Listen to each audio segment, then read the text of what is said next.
আর লক্ষ লক্ষ মানুষ আমার পায়ে সেজদা করত। আমি সেই জমিদারি ছেড়ে আজ ভিখারির অবস্থায় নিজে পায়ে হেঁটে আসি, কোনোদিন পায়েও হাঁটি নাই, আর আজকে পায়ে হেঁটেও যাইতে হয়। এটার কারণ দুনিয়া যদি চাও তা আল্লাহ রাসূল ভুলে যাও, আর দুনিয়া যদি চাও, দুনিয়া আল্লাহ রাসূল চাও, দুনিয়াকে তালাক দাও। তা দুনিয়ারে তালাক দিলে আল্লাহ রাসূলও পাওয়া যাবে, দুনিয়াও পাওয়া যাবে, ঠিক কিনা? যেমন আমি দুনিয়া তালাক দিয়ে দিছি। কেমন তালাক? একেবারে গুণ্যে গুণ্যে 10 তালাক। মা ছাড়ছি, বাবা ছাড়ছি, ভাই ছাড়ছি, বোন ছাড়ছি, পরনের কাপড়টাও খুলে রেখে দিয়েছি। তাই ত্যাগ করেছি। 20 বছর 18 বছরের একটা ছেলেকে যদি এখানে ল্যাংটা করানো হয়, তার গলায় ফাঁস দিয়ে মরা ছাড়া আর কোনো কিছু থাকে? কথা কয় না রে? তো ওই অবস্থায় হাজারো মানুষ দাঁড় করাইয়া আমার পরনের ধুতিটা খুলে নিয়ে গেছে। আমি তখন চিৎকার দিয়ে বলেছিলাম, হে আল্লাহ, তুমি যদি সত্য আল্লাহ হয়ে থাকো, তুমি আমার একটা ব্যবস্থা করে দাও। ঠিক আমার আল্লাহ আমার ব্যবস্থা করেছে। রক্ষা করার মালিক কে? সে আল্লাহ আছে কি না? হ্যাঁ, আমি দেখেন অনেক দূর থেকে সফর করে আপনাদের এলাকায় আসছি। আবার বিশ্বাস আসছেন মোরলগঞ্জে, তিনিও বড় মেহনত করে আসছেন। কিসের জন্য? আপনাদের দেশে তো আলেমের অভাব নাই, বহুত আলেম আছে, বহুত মসজিদ আছে, বহুত ওয়াজ নসিহত, হালকা জিকির, তালিম, তাজকিয়া হচ্ছে, ঠিক না ভাই? তারপরও এই যে মাহফিলগুলো দেওয়া হয়, এর উদ্দেশ্যটা কি? কি উদ্দেশ্যে? টাকার উদ্দেশ্য, অর্থের উদ্দেশ্য, খাওয়ার উদ্দেশ্য? তা নয়। যদি কোনো এক আল্লাহর বান্দা একটা মাহফিল থেকে একজন মানুষও কবুলাত হয়ে যায়, এর উসিলা করে তামাম থানাটারে কবুল করে নিয়ে যায়। একদিন আমি আমার শায়েখের দরবারে হাজির হয়ে বলছিলাম, হযরত আপনি আমাকে একটু সবর করাটা বন্ধ করে দেন। বললে কেনে বাবা? বলে যে এত ওয়াজ নসিহত করি, এত ওয়াজ নসিহত করি, আমি তো মানুষ পরিবর্তন হইতে দেখি না। কয় বাবা, ওয়াজের শেষে সমস্ত ওলামা হযরত বলেন ওমা আলাইনা ইল্লাল বালাগ, যে আমার কাজ আমি করছি, বাকি কাজ করার মালিক কে? আরো জোরে কোন। আমার কাম ছিল দাওয়াত দেওয়া। কে হেদায়েত প্রাপ্ত হবে, কে হবে না, কে মানবে, কে মানবে না, কে দিনের রাস্তায় চলবে, কে দিনের রাস্তায় চলবে না, সে ক্ষমতা কার হাতে? না কোনো পীরের হাতে, না কোনো বাবার হাতে। হ্যাঁ, কথা কান জোরে কান। বাবার যে কাজ হবে? হ্যাঁ, বাবাই কবরে যাবে। আমি এখানে আসার পরে আসরের নামাজের আগে এখানে একটা জানাজা হয়েছে। তখন চিন্তা করলাম যে আমাকেও তো একদিন এরকম শোয়াইবে নাকি? না শুইবেন না? শোয়া লাগবে। কেউ খাট পাবে, কেউ খাট পাবে না। এই যে ফেরিতে গাড়িটা তলাইয়ে বসে পড়ে কত মায়ের শিশু সন্তান পানির ভিতরে হাবুডুবু খেয়ে দুনিয়ার জমিন থেকে বিদায় নিয়ে গেছে। এ মেরে ভাই, এ তালুকদারেরা, এ জমিদারেরা, কোন বাহানায় পড়ছেন? কার প্রেমে পড়ছেন? কোন মোহাব্বতে পড়ছেন? বাবা কিচ্ছু না, চোখ বুঝতে দেরি, কামড়া কামড়ি করতে আর দেরি নাই, ঠিক কিনা? আমার নিজের জায়গা লইয়া ভাইগোর মধ্যে একটা দ্বন্দ্ব শুরু হয়ে গেছে, কঠিন দ্বন্দ্ব ভারতে চলতেছে। ফট করে আমি আবার এর ফাঁকে মামলা বসাই দিছি, যেহেতু আমার জমি আমি চাই, বাপদাদারটা না, আমার নামে যেটা আছে সেটা তো আর কেউ নিতে পারবে না। এটা নিয়ে আমি আবার মামলা বসাই দিছি। টান দেখি কেমনে তো রাখাস। আল্লাহ যদি না খাওয়ায় কেউ খাওয়াইতে পারবে না, পারবে? জোরে কর। এই যে জায়গাটা, এ জায়গায় মাদ্রাসা হবে আমি জীবনেও কল্পনায় নাই। একদিন আবের সাহেব, আমি বললাম যে আবের সাহেব নিজের দেশে যান, দেশে গিয়ে একটা মাদ্রাসা করেন আর একটু খেদমত করা শুরু করে দেন, আস্তে আল্লাহ তাআলা বরকত দিবেন। তা ঠিক আল্লাহর বান্দায় পরামর্শ নিয়ে এসে এই মাদ্রাসা করে আপনাদের জন্য আবার মাহফিলের আয়োজনও প্রতি বছর করে। এই মাহফিলের আয়োজনটা কি লাভ, আমি খুতবা দেওয়ার আগে বয়ান শুরু করি নেই, এর আগে কিছু কথা বলতেছি। এই মাহফিলটা দেওয়ার উদ্দেশ্য হইল, এই এলাকায় যখন একজন হক্কানি আলেম হাঁটে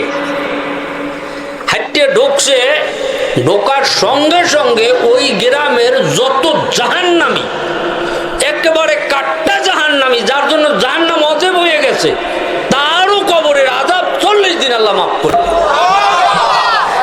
একজন আলেম যদি হক্কানি, সে হাঁটার কারণে 40 দিন যদি কবরের আযাব মাফ হয়ে যায়, একজন তালবে আলিম হাঁটলে আল্লাহ পাক রব্বুল আলামিন তাদের পায়ের নিচে নূরের পাখা বিছিয়ে দেয়, তাদের উসিলা করে আল্লাহ তাআলা ওই মহল্লার কবরের আযাব বন্ধ করে দেয়। তাহলে এই যে মাদ্রাসাটা হয়েছে, এই মাদ্রাসার উসিলা অন্তপক্ষে এই গ্রামবাসীকে আল্লাহ নাজাতের একটা জরিয়া করে দিয়েছে। কার কি মত, কে কোন তরিকায়, কে কোন রাস্তায়, ওটা আমি জানি না। আমি একটা জিনিস জানি, আমি একটা জিনিস বুঝি, সেটা হলো এই, উনি মুসলমান, কলেমাওয়ালা মানুষ, বিশ্ব নবীর উম্মত, আল্লাহর বান্দা, ঠিক কি না? এর চাইতে আর পরিচয়ের কিছুর দরকার হয় না। এই জন্য আমার দাদা বলতো, হিন্দু থাকেন, এই দেখছো তোমাদের মাইকওয়ালারা, ওকুলে যে মাইক ওইখানে ক্যানভাস করে, হেইডের সাউন্ড এখানে আইয়ে পড়ে, তাই এখানের সাউন্ডে করে কি? হ্যাঁ, ওইখানে ক্যানভাস দেয়, হেইডের আওয়াজ এখানে, এখানেরটা ওদিকে যায় না।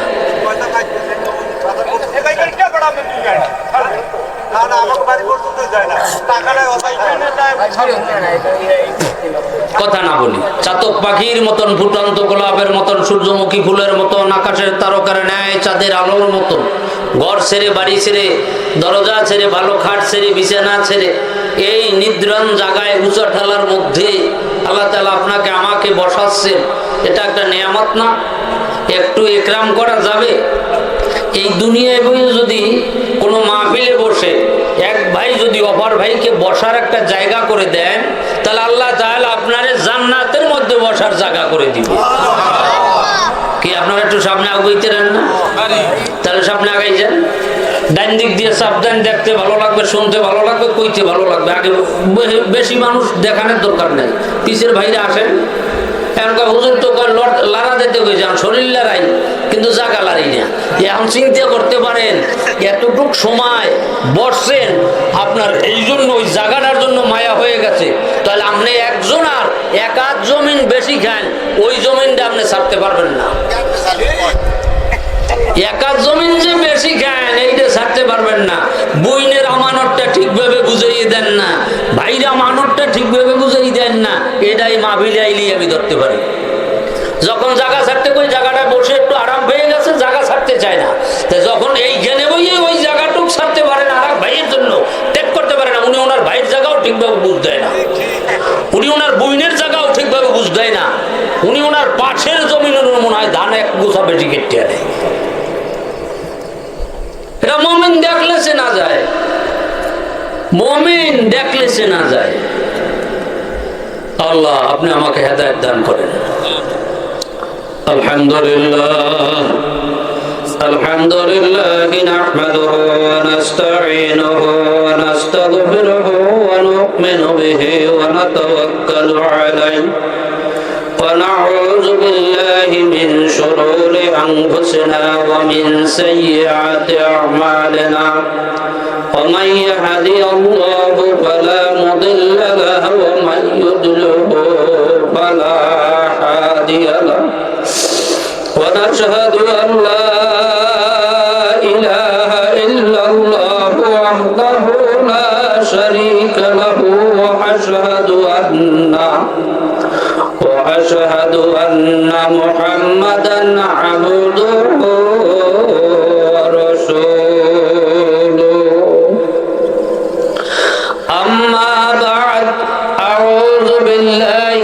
الشيطان الرجيم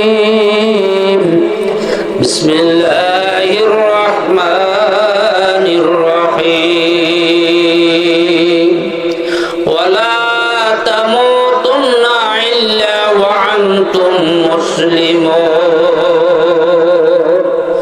সাদাকাল্লাহুল আযীম। ইয়া আইয়ুহাল্লাযীনা আমানু সাল্লু আলাইহি ওয়া সাল্লিমু তাসলিমা। মোহাব্বতে আল্লাহুম্মা সাল্লি আলা সাইয়্যিদিনা ওয়া নাবিয়িনা। মাইক বাটার কল বলায় সাল্লাল্লাহু আলা আলিহি ওয়া আসহাবিহি ওয়া বারাকা ওয়া সাল্লাম।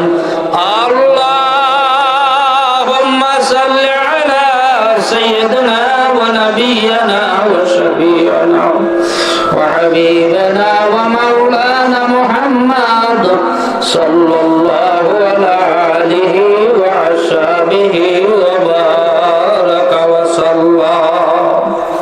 মুআজ্জাজ মুহতারাম, একদিন ব্যাপী ওয়াজ মাহফিল ও হালকায় জিকির ইব্রাহিমিয়া কারিমিয়া কিরাতুল কুরআন ওয়াজ মাহফিল ও হালকায় জিকিরের সম্মানিত সভাপতি সাহেব, আজকের মাহফিলের মধ্যমণি রাহবারে কামেল হযরতুল আল্লাহ আলহাজ হযরত মাওলানা ওমর বিন ফারুক সাহেব মদ্দাতুল্লাহুল আলিয়া দাম বারাকাতুহু, দিগারে হযরত উলামা ইকরাম ফুজালা ইজাম, আমার মর্দে মুজাহিদ ভাইরা, আমার যুবক ভাইরা, আমার পর্দার অন্তর আড়ালের মা ও বোনেরা, আমার ব্যবসায়ী বাবাজিরা, আমার দোকানদার ভাইরা, আমার ছাত্র বন্ধুরা, সকলে আমার সালামটুকু গ্রহণ করুন। আসসালামু আলাইকুম ওয়া রাহমাতুল্লাহি ওয়া বারাকাতুহু। আল্লাহ তাআলার দরবারে লক্ষ কোটি শুকর ও সুজুর যে রব্বে কারীম আপনাকে আমাকে তাম দুনিয়ার ফিতনা ফাসাদ থেকে রক্ষা করে এই জান্নাতের বাগানে আলেম ওলামাদের সোহবতে মুমিন মুত্তাকিন বান্দাদের সঙ্গে, আল্লাহর জাকিরিন বান্দাদের সঙ্গে, আল্লাহ ওয়ালা বান্দাদের সঙ্গে এই খোলা ময়দানে মাদ্রাসার সামনে, কোরআনের মাদ্রাসার সামনে ছোট্ট ছোট্ট কোরআনের হাফেজদের পাশে আপনাকে আমাকে যে আল্লাহ আসার মতন ও বসার মতন তৌফিক ইনায়েত করেছেন, ওই মহান সত্তারের দরবারে অন্তরের অন্তর স্তর দিয়ে জোরে সোরে আওয়াজ দিয়ে বলুন আলহামদুলিল্লাহ। ব্যাপার বুঝি নেই, লোক তো কম না, এখান দিয়ে আমরা যদি আলহামদুলিল্লাহ কইতেন তা আলহামদুলিল্লাহ আওয়াজে শুনে তো আমার কানের তালা তো বন্ধ হয়ে যাচ্ছে। আলহামদুলিল্লাহ প্রশংসা কার? এখনো জোরে কয় না, আরো জোরে কন। প্রশংসা কার? না কোনো এমপি, চেয়ারম্যানের, খালেদা জিয়া, শেখ হাসিনার, এরশাদের, সর্বনাশ, শশীনার, মোকাম্মিয়ার, হদ্দুয়া, তালগাছিয়া, কার? আরো জোরে কন। আল্লাহর প্রশংসা করবে হিন্দুরা না মুসলমানেরা? হ্যাঁ, প্রশংসা করলে লাভ না লস? লাভের কাজ মমিনে করবে না কমিনেরা করবে? আপনারা মমিন না কমিন? তা মমিন হলে জোরে আওয়াজ দিতে পারবেন কিনা? এই জবান কেঁদেছে, অনেকের জবান বন্ধ করে কেঁদেছে, সে আল্লাহ আছে কি নাই? জোরে কন আলহামদুলিল্লাহ। মোটামুটি হয়েছে, এখনো মোটামুটি হয়েছে। কারণটা কি? এটা একটা রোগ আছে, রোগ আছে, এই রোগের একটু ঔষধ দেওয়া আছে। বাদ মাগরিব হইতে মুফতি সাহেব বয়ান করছে, প্রত্যেকটা মানুষের ভিতরে আল্লাহ তাআলার একটা কুদরতি গোশতের টুকরো আছে, যার নাম হইল ওয়াহিয়াল কলব। যার কলব ভালো তার জিকির ভালো, যার কলব ভালো তার ব্যবহার ভালো, যার কলব ভালো তার চরিত্র ভালো, যার কলব ভালো তার দান ভালো, যার কলব ভালো তার হিংসা নাই, যার কলব ভালো তার রিয়া নাই, যার কলব ভালো তার সব ভালো, তার নামাজ ভালো, রোজা ভালো, সব ভালো, ঠিক কিনা? এই কলবটাকে ঠিক করার জন্য, কলবটারে তৈয়ার করার জন্য এই ওয়াজ মাহফিল পীরের দরবার। পীরের দরবারে যাওয়ার উদ্দেশ্য, আমি একটা অমানুষ নাস্তিক মুদ্রত ছিলাম, কাট্টা কাফের ছিলাম, অগ্নি পূজা করতাম,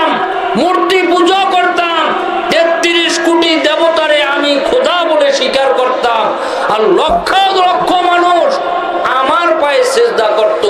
আমি সেই জমিদারি ছেড়ে আজ ভিখারির অবস্থায় নিজে পায়ে হেঁটে আসি, কোনোদিন পায়েও হাঁটি নাই, আর আজকে পায়ে হেঁটেও যাইতে হয়। এটার কারণ দুনিয়া যদি চাও তা আল্লাহ রাসূল ভুলিয়ে যাও, আর দুনিয়া যদি চাও, দুনিয়া আল্লাহ রাসূল চাও, দুনিয়াকে তালাক দাও। তা দুনিয়ারে তালাক দিলে আল্লাহ রাসূলও পাওয়া যাবে, দুনিয়াও পাওয়া যাবে, ঠিক কিনা?